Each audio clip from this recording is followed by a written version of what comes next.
Well, I know Let's Go Help has ex-offenders in their membership because we helped a lot. And actually, one of them just won a grant from us for $10,000. And it was just a delightful story. But more importantly, the government has programs. And a lot of this stuff is really at the local. Actually, the SBA now, you can apply for a lot of the SBA programs as an ex-offender. So you can't let that stop you. I mean, sure, there are some that are going to say, you've been in jail, and you can't apply for that. But that's changing. And look what happened in Washington, D.C. right here, where I live. They have 20 people just got $2,000, and one of them got $10,000 to take a 14-week course on starting a business. So that's a grant, free money, $10,000, and a 14-week course on how to start a business. And they're interesting businesses. I mean, they're not high-tech stuff or whatever, and they don't cost a lot of money. Here's a fellow, has a hot dog stand. It's called Dogs on the Curb, and he started that. Here's the kind of businesses that they were talking about. Beauty products lines, homespun catering companies, janitorial services, consulting firms, car dealerships, cable installation.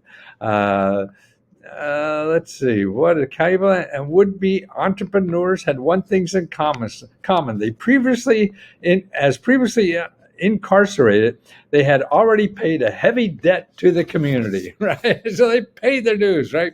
And we all screw up.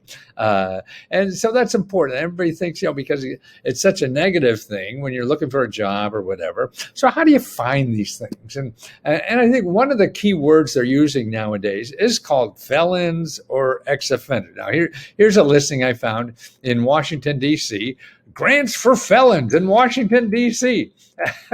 And here, books, boots to businesses, grants for ex-felons. Actually, that's for military. I know the program, and that's a military program, but it's also ex-offenders. So a lot of the ones that are still that are for military, or actually for anybody, a lot of these programs are also like Walmart grant. That's for ex-offenders, but for anybody.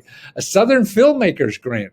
That's for anybody, but also for ex-offenders. Doris Day Animal Foundation. Doris Day. If you're old enough, you'll remember her in 1,000 movies she was doing.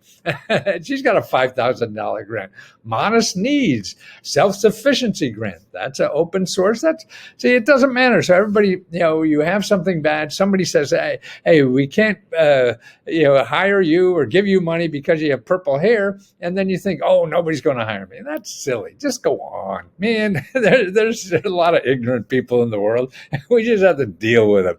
Creative Capital Artist Grant. Yeah, $50,000. $1,000 personal grant for micro grant. See, these are all also for ex-offenders and felons. So they're the two key words. Now, there's a way to find out what's in your area for ex-felons. And there's two databases you may want to look. One is called 211.org, and the other one is findhelp.org. These are nonprofit organizations that find other nonprofits that help you for different things.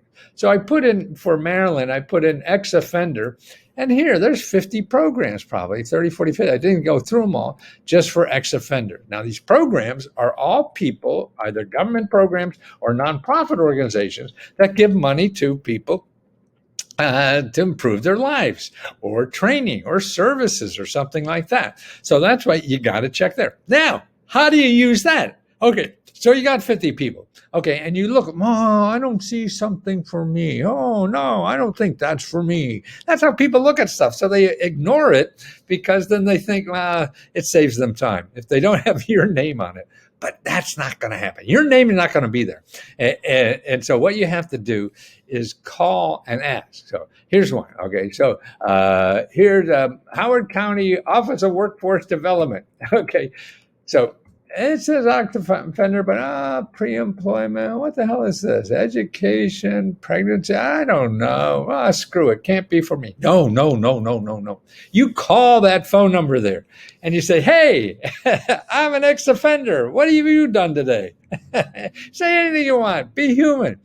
And try to see if there is something for you, because they don't explain everything they do, but you're getting close. And that's what you have. This organization is going to be close. And every organization in this list will be somebody that's close. And what you have to do is talk to them and say, okay, but you're not on the market for me, is it? You're not, it's not a bullseye for me. No. Can you suggest who would be? They're in this business every day. They know all the other programs. They're the best places to ask. So now you have 30 places to start looking. This is like a job search, and you ask them for a job or ask them for help or ask them for money, and they say no. But instead of a job search, you say, hey, who else do you think could help me? And they know, because that's their business. Their business is to help people, not fill jobs. In other words, if you get hired or looking for a job in a company, they have to fill job positions. That's all they're interested in. But these people are interested in helping people. So they keep track of, there should be. I mean, everyone's not as good as that, so you never know who you talk to. But that's their job, and they go to conferences about helping people get money or jobs and things like that. So they're the best place to ask, not your buddy who never heard this. Oh, I know a guy who been turned down 13 times, so that's stupid to do. Well, that's one person. He probably is a miserable person, and nobody wants to help him. Who knows? You have to take the bull by the horn, start making the calls, ask the people, okay, if you can't help me, who can? That's the key.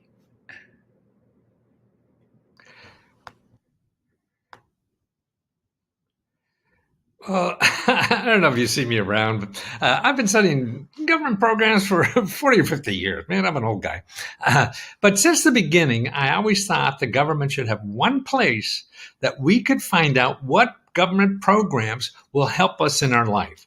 And what happens when the bureaucracy gets involved, they got all kinds of things going on, and they don't even see what they have is so important for many different things. And so that's what I feel I do. I take what the government says they have for free, I read it, find out, hey, how an individual could use that. And then put it in a format so the average person to use. Because, I mean, one of my favorite examples from the beginning was we have something called the Urban Homesteading Act. Well, I don't want to know about that. But when you read it, it's really houses for $1.